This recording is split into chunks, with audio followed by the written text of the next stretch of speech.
as we leave that scene, we realize that this, for those of you who are the theologians in the room, might be the most clear teaching of sola fide in the whole Bible. Your faith has saved you. But if you don't care about those things or don't know what that is, let me be clear. The teaching of the Bible is that it is faith, and faith alone.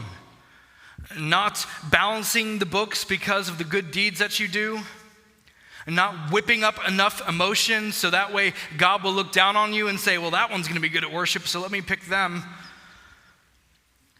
No, it is faith that saves, faith that wipes that clean, faith that gives us that freedom, faith that removes the debt from our life.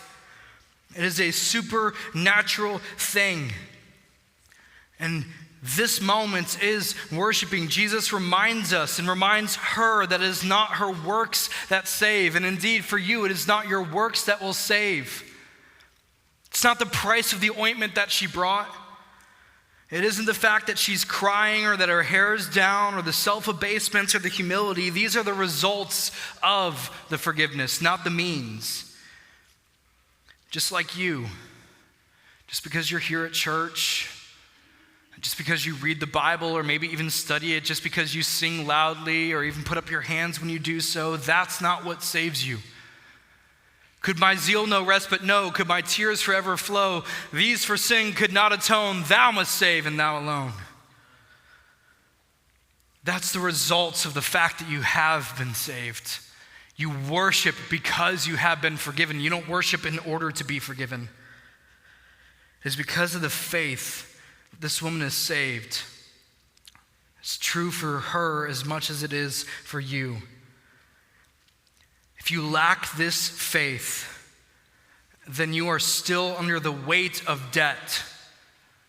You can freely this morning have that debt forgiven by placing your faith, trusting all that you have and all that you are on the atoning work of Jesus Christ, on the fact that that sin, that debt was nailed to the cross and paid in full, and that it is finished.